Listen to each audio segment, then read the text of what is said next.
Et l'objectif, c'est quoi? L'objectif, bien sûr, on a 3 niveaux de certification. Le premier niveau, c'est la certification ISO 27001 Foundation. L'objectif, c'est premièrement connaître cette norme, avoir les aspects de cette norme et bien sûr le concept de cette norme. C'est Foundation, c'est la fondation, d'accord? Et bien sûr, après, il y aura un deuxième niveau de certification et c'est un choix à faire pour vous. Soit vous allez opter pour la certification ISO 27001 Lead Implementer, ça veut dire que vous êtes consultant dans la mise en œuvre des processus relatifs à la sécurité, ou bien le troisième niveau le plus délicat et qui va vous permettre bien sûr de se positionner dans le marché, qui est bien sûr la certification ISO 27001 Lead Auditor. Aujourd'hui, mon objectif il est clair, c'est de vous faire connaître cette norme qui est très, très, très connue et très importante dans le marché, d'accord? Et deuxièmement, c'est de vous permettre, bien sûr, de vous ouvrir les portes, soit d'aller vers l'implémentation des processus par le biais de la certification Lead Implementer, ou bien, bien sûr, par la suite, devenir déjà un auditeur en matière de la sécurité de système d'information. Alors, le cours, normalement, de la préparation de la Foundation se fait en 2 jours. On va le zipper, bien sûr, et je vais vous permettre de partager avec vous après par le biais de M. Badr Boulak et par la page Facebook Qraya Fdar. On va essayer de partager avec vous le cours. Et bien sûr, ça va nous permettre, bien sûr, les 4 séances d'avoir une idée globale sur le processus de certification. Je m'arrête sur la partie objective des formations. C'est quelque chose qui est légitime pour vous, pour ce cours-là. Premièrement, on est obligé de s'adapter avec la terminologie qui s'appelle la SMSI. D'accord? Système de management de la sécurité de l'information. Et pour les personnes, je ne sais pas si la population, si les personnes qui assistent à cette présentation, ils sont déjà briefés sur la partie sécurité ou pas, mais le terme SM, vous allez le voir toujours. Système de management. Système de management, c'est dans la qualité, c'est dans l'environnement, c'est dans la partie médicale, c'est dans la partie sécurité, c'est le système de management qui est basé certainement sur le ISO 9000 qui englobe la totalité et qui s'articule sur une méthodologie que je crois que la plupart d'entre vous, ils ont déjà une idée sur ça, c'est la roue de Deming, c'est le PDCA. Alors, voilà, le premier objectif, c'est d'expliquer les composantes et le fonctionnement de ce système-là. Deuxième objectif, c'est la corrélation entre deux variantes qui sont très importantes, que je tiens à attirer votre attention, c'est qu'on ne peut guère mettre en place un SMSI par le biais du standard ISO 27001 sans bien passer par le référentiel. Alors là, on est devant 2 terminologies que j'aimerais bien expliquer. La première, c'est le ISO 27001, c'est un standard. Les entreprises, ils sont certifiés ISO 27001, mais on ne peut pas dire que les entreprises sont certifiées ISO 27002, parce que le ISO 27002, c'est le référentiel, qui est composé, bien sûr, de plusieurs points de contrôle. Je crois 114 contrôles dans la dernière version. Et bien sûr, il se développe en parallèle. Chaque mise à jour au niveau du ISO 27002, bien sûr, il va permettre la mise à jour obligatoire du ISO 27001. Ils partent en parallèle, ils évoluent en parallèle et c'est une partie intégrante. Alors, vous voulez être, bien sûr, un expert, bien sûr, soit dans le cadre lead implementer, ça veut dire l'implémentation et la mise en œuvre d'une SMSI, ou bien vous voulez être un auditeur, vous êtes dans l'obligation de faire le passage vers le référentiel, une maîtrise, bien sûr, du référentiel ISO 27002. Troisième point, c'est la maîtrise des concepts et des approches de la norme. Alors, voilà, norme standard, c'est la même chose. Et bien sûr, vous serez doté de plusieurs techniques pour la mise en œuvre. D'accord? Et ça va permettre la mise en œuvre. Ce n'est pas tout simplement ça l'objectif, mais la gestion efficace. Parce qu'une fois mis en œuvre, ces processus-là, ces points de contrôle-là doivent être gérés d'une manière vraiment très, très, très efficace. Et c'est pour cette raison qu'on insiste sur le point de gestion de la SMSI. À titre de rappel, bien sûr, soit on dit SMSI en français, vous allez trouver ISMS, Information Security Management System, c'est le même concept, c'est la même chose. Alors, les domaines de compétences, si vous voulez se préparer à l'examen, vous serez testé sur 2 points, les principaux fondamentaux de la sécurité de l'information, surtout la terminologie. Et bien sûr, ces types d'examens qui sont réalisés par le PECB, c'est Open Book, parce que la plupart des questions, ce sont des questions de compréhension. Ils n'ont pas des questions QCM. Le deuxième volet, bien sûr, de l'examen, c'est le système de management en lui-même, c'est le SMSI. Bien sûr, vous devez avoir une vision claire sur tout ce qui est en considération, prendre en considération la documentation, la mise en œuvre et les autres aspects. Alors, cette formation va vous permettre, bien sûr, de réussir l'examen. L'examen se fait pour 1 heure. Vous avez les deux possibilités, paper-based, ça veut dire sur papier, et l'envoi se fait au Canada pour être, bien sûr, être corrigé. Après, vous aurez la notification sur votre boîte email, mais vous savez, par cette pandémie, ils ont créé déjà un système de test à distance qui va vous permettre, bien sûr, de réaliser votre test à partir de chez vous sans aucun problème. D'accord? Alors, il n'y a pas d'expérience professionnelle requise et ça me pousse à parler d'un sujet très important. Il y a un certain moment, on disait que la sécurité des systèmes d'information, c'est quelque chose qui est bien sûr dédié aux informaticiens. C'est faux, ce n'est pas le cas. La sécurité des systèmes d'information, c'est le souci de tout le monde. La sécurité des systèmes d'information, c'est le sujet de l'entreprise. Depuis le top management, la direction, le comité directoire, jusqu'au agent de sécurité qui se trouve juste à côté de l'accès ou de la porte principale de l'entreprise. Alors, aucune expérience en sécurité n'est requise. Ça veut dire que vous n'êtes pas censé de connaître le hardware, les firewalls, les antivirus, les anti-spam, etc. Vous pouvez facilement, grâce à ce cours-là, bien sûr, développer bien sûr vos connaissances en matière de la sécurité du système d'information et bien sûr ne pas la confondre avec la sécurité bien sûr de la sécurité informatique qui est un volet à part, mais qui est bien sûr englobé par la sécurité du système d'information en général. Voilà le type de certificat et voilà parce que mon objectif, surtout pour les gens qui sont en train de chercher d'autres opportunités ou bien pour les gens qui veulent changer d'air, qui veulent entrer dans le monde, bien sûr, du freelance, je crois que ces certificats, ils sont très, très importants. Ça vous permet, bien sûr, d'avoir des missions en freelance. Ça vous permet, bien sûr, de grimper des échelles au niveau de votre entreprise. C'est très important.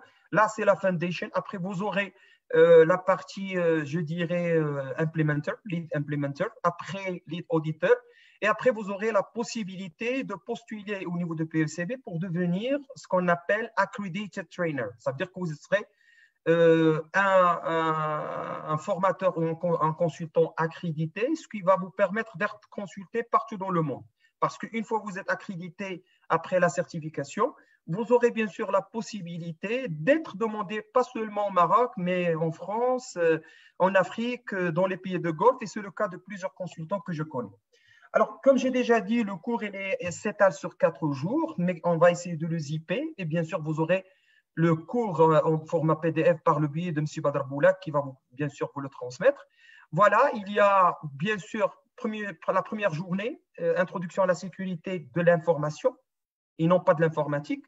Et en dessous, vous allez voir le contexte de l'organisme, un point très important, parce qu'on n'est pas censé, bien sûr, d'appliquer par la loi de la force la norme ISO 27001. Il faut que le contexte de l'organisme le permette.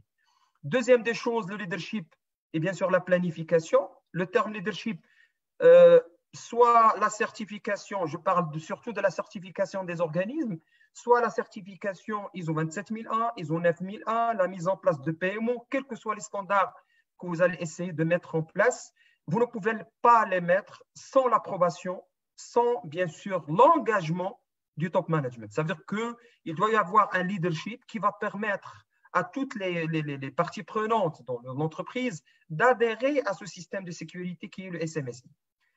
Bien sûr, on n'en parle jamais. J'ai cité le premier point. Je sais qu'il y aura beaucoup de vocabulaire, beaucoup de standards, mais on n'a pas le choix.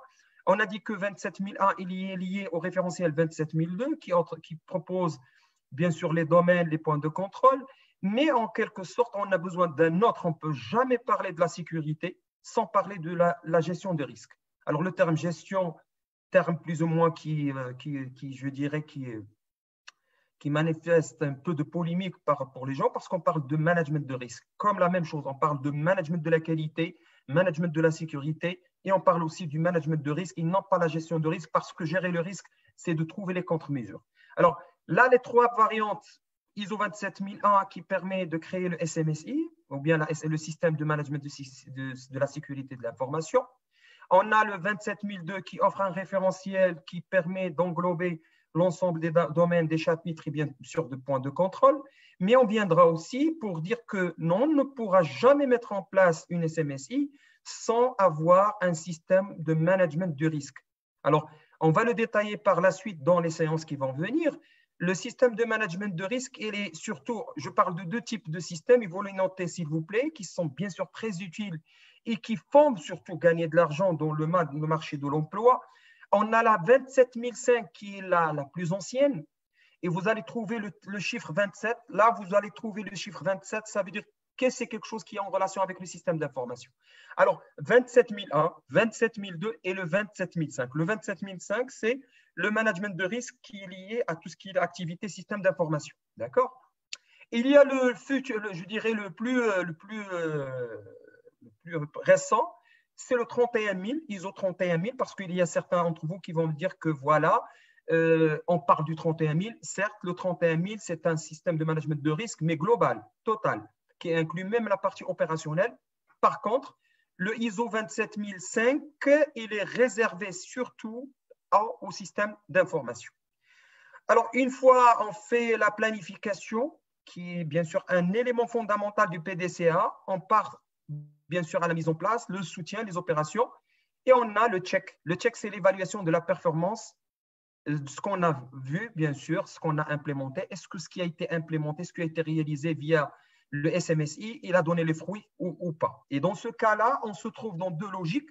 Alors, l'évaluation dans la performance, soit on est dans une logique positive, ça veut dire que ce qui a été prévu a été réalisé. Ça ne veut pas dire qu'on va s'arrêter, ce n'est pas l'objectif, parce qu'on est dans la logique de ce qu'on appelle l'amélioration continue ou continual improvement. On essaie toujours d'améliorer. Dans le cas échéant où les résultats n'étaient pas à la hauteur, je dirais, de ce qui a été planifié, là, on entre dans tout ce qui est, et ça s'appelle, c'est la rectification de tir ou bien sûr la remédiation des problèmes qu'on a eus. Et bien sûr, on aura la dernière séance, Inch'Allah, on aura les objectifs de contrôle et les contrôles de processus pour, bien sûr, vous permettre d'être certifié. La session 2, le cadre normatif, ça veut dire le cadre normatif, c'est l'origine, bien sûr, de la norme, et le cadre réglementaire, c'est la conformité. Alors, je ne vais pas perdre beaucoup de temps pour présenter l'ISO, International Standard Organization. Et bien sûr, vous allez trouver que presque tous les standards dans le monde entier, ce sont des standards soit issus ou bien sûr proposés au niveau des États-Unis d'Amérique, soit au niveau de la Grande-Bretagne. Et les termes que vous allez trouver, soit le ISO, soit le BSI, British Standard Institute, les deux qui ont, je dirais, ce privilège de proposer les normes et les référentiels dans le monde entier. D'accord? Alors, les principes de base, ils sont connus. La norme en système de management, et je souligne toujours le système de management, management de l'environnement, système de management de la qualité, système de management de la bioalimentaire, etc., etc. On parle toujours de la base qui est le ISO 9000. Bien sûr, un système de management intégré qui peut regrouper plusieurs, bien sûr, systèmes à la fois. Et bien sûr, notre objectif, c'est la norme en matière de la sécurité qui est la famille ISO 27001. On va citer les avantages et bien sûr, on va voir pourquoi parfois on est dans l'obligation d'être certifié. C'est le cas de Maroc Télécom qui a été certifié ISO 27001. Bien sûr, pour des raisons, parce qu'il y avait des actions à vendre pour des sociétés qui proviennent du Golfe. Et à titre d'information, ces sociétés-là, les pays de Golfe qui sont bien sûr trop impactés par le système américain et le système britannique, ils donnent beaucoup d'importance à tout ce qui est certification. Voilà, bien sûr, c'est un réseau, un très grand réseau qui permet bien sûr de consolider l'ensemble. Il est présent dans 162 pays. Et bien sûr, même vous, si vous avez déjà un standard, ici au Maroc, il y a un organisme qui s'appelle IMAN-Nord, et c'est lui qui a certifié la partie halal. Bien sûr, chacun de nous, s'il y a une créativité dans quelques domaines, quel que soit le domaine, il peut bien sûr proposer à l'ISO de bien sûr valider sa norme et la proposer pour les personnes qui sont intéressées. À titre d'indicatif, on a plus de 21 000 normes qui ont été publiées depuis 1947 Ce n'est pas un jeu d'enfant, c'est un organisme très, très solide, bien sûr, et vous pouvez bien sûr avoir plus d'informations sur le site de ISO. Bien sûr, les principaux bases de la norme ISO, on a déjà dit ça, il y a des normes qu'on va bien sûr, qu'on passe rapidement, parce que ça n'entre pas dans notre objectif, d'accord? Ça se base sur l'orientation des affaires, l'approche de consensus, coopération internationale, comme on a déjà dit, 160 pays qui sont là. Les 8 principes du management en globalité. Le premier principe, ça pour les gens qui ont pu se certifier ou qui ont je dirais, des idées sur la qualité, ils vont dire que voilà, c'est des choses qui se répètent. Il y a la partie leadership, la partie l'implication du personnel. Et là, la partie leadership, lorsqu'on veut mettre en place l'ISO 27001, quelle que soit la qualité des personnes qui vont le mettre, je parle du point de vue technique, ils ne vont pas réussir. Parce que le leadership et l'implication, ils sont bien sûr quelque chose qui sont très importants. Alors, l'implication de tout le personnel pour la mise en place, l'approche processus. Alors là, on ne va pas tous les standards sans exception, tous les référentiels sans exception, c'est la notion de processus, d'accord? Et bien sûr, il y a l'aspect amélioration. On cherche toujours l'amélioration parce qu'on n'est pas dans une logique de stagnation. On va mettre une politique de sécurité système d'information. Ce n'est pas la fin du monde. Ça ne veut pas dire qu'on va tout réaliser. Au contraire, ça veut dire qu'on est bien sûr censé d'améliorer et de chercher, bien sûr, de chercher les axes d'amélioration. Il y a l'approche factuelle à la prise de décision parce que là, la prise de décision, il est issue des résultats de l'implémentation des processus. D'accord? Et bien sûr, il y a la relation avec tous les stakeholders, toutes les parties prenantes. Votre système d'information, il sera utilisé non seulement par des parties prenantes en interne, mais vous voyez qu'il y aura l'obligation d'ouvrir votre système d'information, soit pour des organismes, d'accord, de tutelle, ou bien soit pour d'autres fournisseurs qui devront, bien sûr, pour faciliter le processus opérationnel, accéder à votre système d'information. Et bien sûr, tout ce système-là, il est orienté client, la satisfaction du client, quelle que soit sa nature, le client en interne, le client en externe, le client doit être satisfait. Et c'est pour cette raison qu'on dit que l'objectif principal de la mise en place des processus qui seront supportés par des politiques et des procédures n'est que, bien sûr, avoir la paix sociale au sein de l'entreprise et bien sûr, chercher un objectif qui est très primordial et très important, c'est la satisfaction du client. La famille, comme j'ai déjà dit, une grande famille. Alors, pour le PSEB, il permet toutes ces certifications, environnement, santé, les services IT, la sécurité alimentaire, la continuité de l'activité, c'est la création des PCA, le plan de continuité d'activité, le plan de reprise d'activité. Et bien sûr, parmi d'autres, la famille ISO 27001 qui se focalise surtout sur la partie sécurité de l'information. Voilà, ils sont, je dirais, nous, pour le ISO 27001, on est dans la version 2013. Et bien sûr, ils respectent, ils ont tous la même structure, c'est les exigences. Objectifs du système de gestion, politique, engagement de la direction, exigence de la documentation, audit interne, amélioration continue et revue. Ça s'applique pour l'ensemble, bien sûr, des normes. Ceci dit, si quelqu'un arrive à maîtriser l'un de ces standards, bien sûr, il n'aura aucun problème pour s'adapter avec les autres standards et c'est une qualité parmi les qualités du système de management. Ce que vous êtes en train de voir ici, ce sont les clauses 6.2, 5.2, 5.1, c'est les clauses qui prennent bien sûr en charge ces exigences-là. Alors là, contexte de l'organisme, d'accord, avant de mettre en place, je dirais, un SMSI, un système de management des systèmes de sécurité de l'information, je crois qu'il est très important de comprendre l'organisme. D'accord? On doit voir quels sont les objectifs de l'organisme par le biais de la mise en place. Et pourquoi? Parce que normalement, on n'est pas censé de certifier ou de mettre en place les processus pour la totalité de l'organisme. Ça serait vraiment quelque chose de très difficile.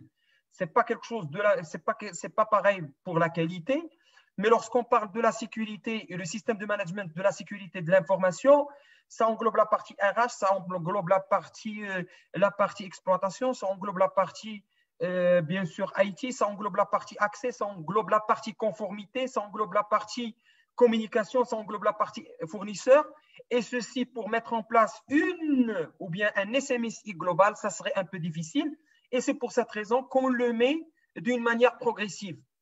Et pour faire, on doit bien sûr comprendre l'organisme et son contexte, et pourquoi l'entreprise va s'engager, bien sûr, dans la mise en place de ces systèmes. D'accord? Il faut comprendre les besoins et les attentes des parties intéressées. D'accord? Parfois, on est obligé de demander, je dirais, entre les banques, il y a des flux informationnels qui sont en train d'être partagés, et c'est la Banque centrale, qui est Banque al-Maghrib, qui impose que tout flux informationnel doit passer par des canaux sécurisés. Là, c'est une contrainte. Ça veut dire que l'un des parties prenantes, l'un des utilisateurs de notre système d'information, il a exigé un point qui est très important en matière de la sécurité, qui est bien sûr la mise en place d'un système de chiffrage ou bien d'un système de cryptage. 4.3, bien sûr, déterminer le périmètre. Alors, le périmètre, comme j'ai déjà dit, sur le point de comprendre le contexte de l'organisme, c'est qu'on n'est pas obligé de certifier la totalité. Je reviens à l'exemple du Maroc Télécom. Maroc Télécom n'a pas certifié la totalité. Certes que Maroc Télécom est certifié ISO 27001, mais ce n'est pas l'organisme en sa totalité Maroc Télécom qui est certifié 27001. C'est la partie ou bien une partie de la DSI qui a été certifiée. Pour certifier la totalité, je parle de ces types d'organismes qui sont très, très énormes, ça serait un peu difficile, on ne peut pas réaliser nos objectifs. Alors, on peut mettre notre propre système de management intégré, parce que bien sûr, ces systèmes-là, ce n'est pas obligatoire de les mettre en place lorsqu'on parle de la qualité, ou bien du ISO 27001, ou bien du ISO 14001 qui est l'environnement. Ce n'est pas une obligation légale, ce n'est pas des organismes qui nous poussent, mais la problématique, pourquoi on parle de notre propre système de management, pour la simple raison, c'est que lorsqu'on demande aux directeurs, aux dirigeants qu'on va insister, qu'on va mettre en place le ISO 9001, on va mettre en place la sécurité au travail, on va mettre en place l'environnement, c'est énorme. Ça va bouffer beaucoup de temps, ça va bouffer beaucoup d'argent. C'est vraiment des investissements en matière des ressources humaines et en matière, bien sûr, financière.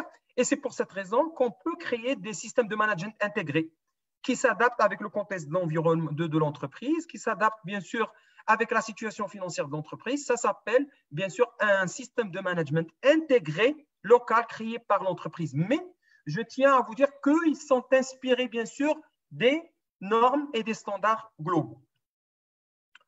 Alors, des exemples de normes de sécurité. J'ai dit que lorsqu'on parle de 27 000, c'est le système d'information. Mais ici, vous allez voir, vous allez constater que lorsqu'on parle du 9798, l'authentification d'entité. ISO 11700, c'est la gestion des clés de chiffrage, etc. Ça veut dire que là, on a descendu d'un niveau de granulation pour toucher la partie technique.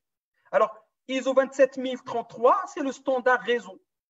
Et là, en tant qu'auditeur, j'ai eu l'occasion d'auditer plusieurs organismes, parfois vous serez bien sûr audité par un organisme tierce qui vient vous dire qu'on va auditer votre sécurité réseau.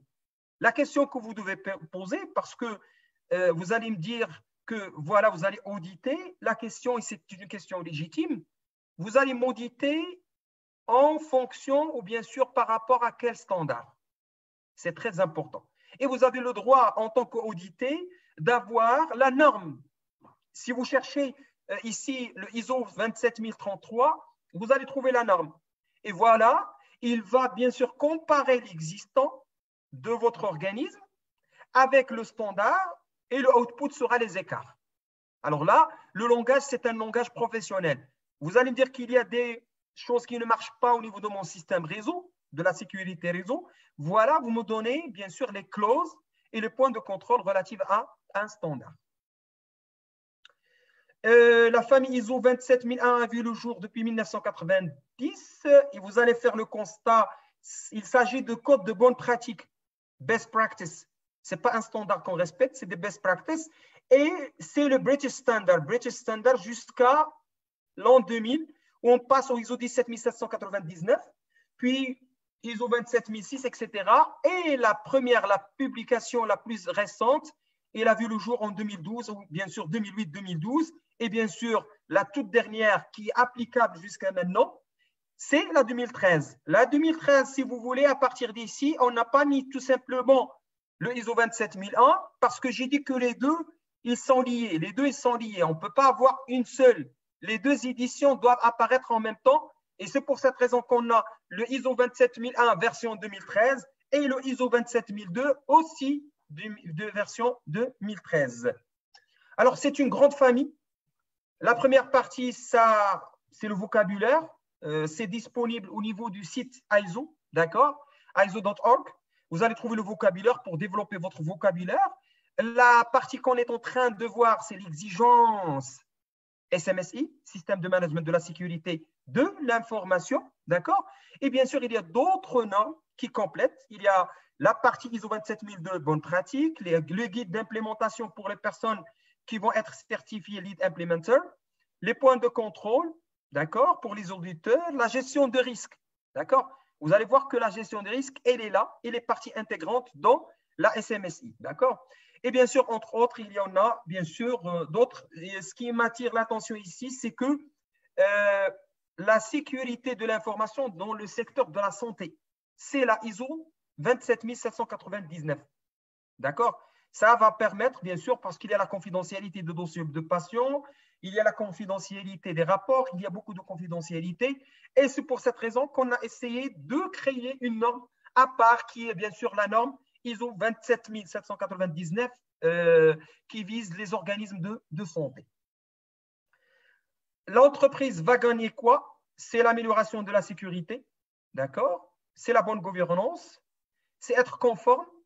Bien sûr, c'est la réduction des coûts par le biais, bien sûr, de l'imitation des dégâts dus à des incidents. Et bien sûr, le côté marketing. Le côté marketing, vous voyez, lorsque les gens qui sont certifiés, les entreprises qui sont certifiées ISO 9001, ils sont en train de mettre leur label que voilà, l'organisme est certifié ISO 9001. Mais je tiens à vous dire que, par exemple, les pays européens, ils ne permettent pas ou ils n'autorisent pas à des sociétés de mettre le label dans les produits. Parce que ISO 9001 ont certifié les processus, la mise en place des politiques et des procédures. Ils n'ont pas, bien sûr, on ne certifie pas le produit. Et ça, c'est une polémique qu'on peut discuter, bien sûr, après. Alors, c'est ça les avantages qui permettent, bien sûr, au top management, au comité de directoire de s'engager, et bien sûr, et d'aller loin dans la partie sécurité des systèmes d'information. Voilà, la conformité légale. Bien sûr, si vous voyez la DGSSI ou bien la DNSSI, c'est la norme marocaine, la DNSSI, vous pouvez la chercher sur Internet. Il a été, bien sûr, inspiré presque, je dirais, à 90%. La DNSSI, ça s'applique au Maroc, mais ils se sont inspirés de la 27002 en sa totalité. Je dirais que 80%, 95% des éléments qui sont cités, et c'est pas, je ne dirais pas que c'est moche, mais c'est la loi, c'est un standard qui est connu, on peut s'inspirer sans aucun problème. Alors, dans la plupart des pays, la mise en œuvre d'une norme est une décision volontaire. On n'est pas obligé de la mettre en place, d'accord? C'est un choix de la direction de le faire. Mais je citerai un exemple. Banque du Maghreb, qui est la banque centrale, exige que chacune des banques de la place doit mettre en place sa politique de sécurité de système d'information. C'est une obligation. Alors là, on doit être conforme. Les banques qui n'ont pas respecté cette loi, on peut retirer l'agrément. Et c'est pour cette raison qu'on est dans l'obligation, bien sûr, de respecter ces lois-là. Mais pour faire la politique, pour réaliser la politique de sécurité du système d'information, on est dans l'obligation de monter un SMSI qui est un système de management de la sécurité de l'information. Les lois sont plus hauts, d'accord. Et je reviens à l'exemple que j'ai cité. La DNSSI proposée par la DGSSI, c'est la loi applicable au Maroc. On n'applique pas la ISO 27001, mais on est dans l'obligation d'appliquer l'autre loi.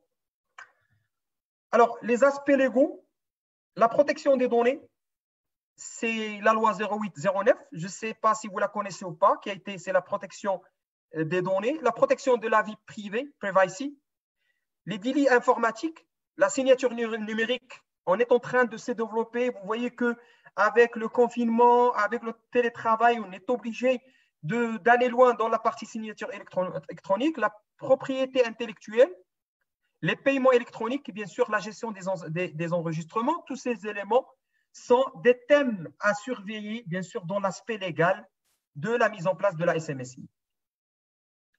Alors, pour la formation, là, maintenant, on va commencer directement dans les vifs du sujet, d'accord?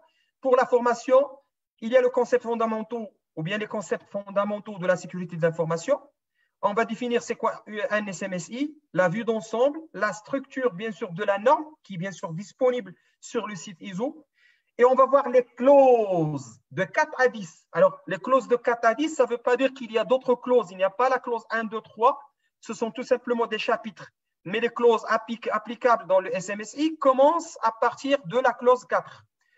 On va voir l'annexe qui va parler d'une petite mise en place, bien sûr, d'un SMSI et bien sûr, la méthodologie de mise en œuvre, bien sûr, qu'on va bien sûr détailler par la suite à la fin de notre cours. Voilà, je crois qu'on a vu celle-là.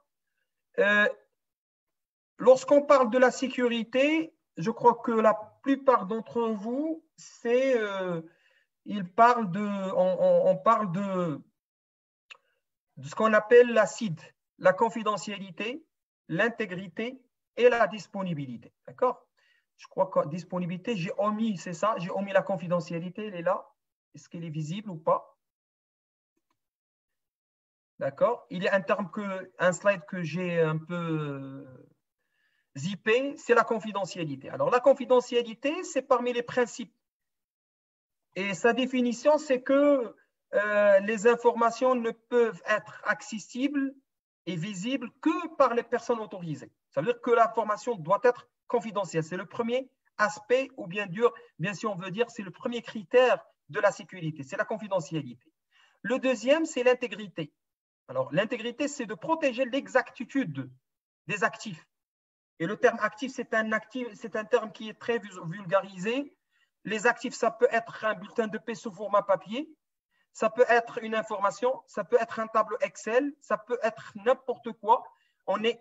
L'actif, ça s'appelle je dirais les items. Les items, c'est le terme qui est très, très vulgarisé, très important. Alors, on doit protéger l'exactitude. Une décision de congé qui est falsifiée, ça veut dire qu'on n'a pas respecté l'intégrité. Un bulletin de paie qui a été falsifié ou les données ont été changées, on n'a pas respecté l'intégrité. Le troisième, c'est la disponibilité. Ça regroupe les trois éléments, le CID ou la CID, la confidentialité, l'intégrité, la disponibilité. Alors, la disponibilité, pourquoi, et vous allez poser la question, pourquoi on intègre la disponibilité? Parce que c'est l'élément le plus grave. Si l'information n'est pas disponible, ça veut dire qu'on ne pourra pas, bien sûr, veiller sur la confidentialité, on n'aura pas la main sur, bien sûr, l'intégrité, ça veut dire que toutes les informations ne sont pas disponibles et c'est grave. Alors, dans cet aspect-ci, on a intégré la disponibilité en tant qu'acteur très important dans les aspects de sécurité. D'ailleurs, dans la gestion des incidents liés à la sécurité, un élément, bien sûr, un incident qui touche à la disponibilité des services ou bien qui touche à la disponibilité des actifs de nos entreprises, elle est considérée en tant qu'incident majeur. Tous les incidents qui touchent la partie site sont tous intégrés ou bien considérés comme incident majeur. Alors, la clause 2, 3, 4, et on va bien sûr essayer de vous expliquer au fur et à mesure ces clauses-là. Une partie de tout le système de management selon l'approche du risque de l'activité, le terme risque vient pour établir, implémenter, d'accord? C'est ça la définition d'un système de management de la sécurité. Une partie de tout le système de management. Il y a le management de la qualité, le management de risque, le management de la conformité, le management de la continuité de l'activité, et c'est une partie de tout le système de management. Selon l'approche de risque, ça veut dire qu'on est obligé d'intégrer le standard ISO 27005 pour établir, premièrement, établir la SMSI, implémenter la SMSI, Veuillez à ce que cette SMSI soit opérationnelle, la surveiller et bien sûr la revoir et la maintenir toujours améliorée. D'accord? Alors, la structure inclut, c'est déjà vu, c'est les exigences, la structure organisationnelle, les politiques qui sont déjà, les politiques et les procédures, bien sûr, qui sont déjà, on va en parler par la suite, parce que lorsqu'on parle de politique, automatiquement, on parle de procédure. Les activités de planification de la politique, des éléments qui ont été déjà cités sur la politique. Et bien sûr, les responsabilités, c'est le modèle RACI, Responsible, Accountable, Consulted and Informant, c'est qui fait quoi dans le système. Les pratiques quotidiennes, les procédures de la mise en place et bien sûr, l'ensemble des processus. D'accord? Et les ressources qui seront, bien sûr, qui auront accès au processus ou bien qui vont utiliser ces politiques et ces procédures. Voilà une comparaison. On parle de clauses, c'est les éléments phares, d'accord? Et on parle des exigences. Il y a bien sûr une différence entre, on ne va pas en parler de 2005, on est ici dans la partie 2013, ISO 27001-2013. Il y a 7 clauses qu'on va voir, on va détailler bien sûr par la suite. 154 exigences, dont 32 nouvelles exigences, d'accord? Donc 32 nouvelles exigences, si on fait le calcul, on sera bien sûr à 182. On va voir bien sûr des exemples de ces exigences. Pour ne pas vous embêter, vous n'êtes pas obligé, bien sûr, ces foundations, on est en train de développer, vous aurez un nombre énorme de terminologies, de noms, etc. Notre objectif, c'est tout simplement de s'adapter avec le langage, mais soyez sûrs et certains, au fur et à mesure de la réalisation de ces séances-là, vous allez bien sûr avoir plus de détails sur ces éléments-là, clauses, exigences et autres. D'accord? Alors, il me reste 5 minutes. D'accord? Vous allez constater ici que la structure de la norme, il y a la clause 4 qui est contexte de l'organisme. La clause 5, c'est leadership. Et la clause 7, c'est le support. Les autres, c'est le triangle. Parce que ces éléments-là, ils vont englober la totalité. Ces éléments-là, ils sont le contexte de l'organisme, le leadership et la classe support. C'est les fondamentaux de la réalisation. Puis, on aura la planification, le fonctionnement, l'évaluation et l'amélioration. Ça vous rappelle quelque chose? Ça vous rappelle tout simplement pour les gens qui sont habitués, le PDCA. Planifier, d'accord? Plan, do, check and act. Planification de la mise en œuvre. Passer à la mise en œuvre, c'est la mise en place. Évaluer, est-ce que les mises en œuvre qui ont été réalisées, ils ont donné les objectifs souhaités. Et à la fin, chercher les améliorations, quelle que soit la nature du résultat qu'on aura dans la partie check. Alors, on s'arrête ici. C'est déjà 19 h. J'espère que cette séance était bénéfique. Je tiens à m'excuser pour le retard et pour les problèmes techniques qu'on a eus. Mais soyez sûrs et certains, on a eu maintenant l'habitude d'utiliser ces technologies-là. Je tiens à remercier tous les organisateurs. Je tiens à remercier, bien sûr, les personnes qui ont assisté à cette formation. Et je vous donne rendez-vous le mercredi prochain, Inch'Allah. Que Dieu vous protège, que Dieu protège notre pays. Et merci à tous.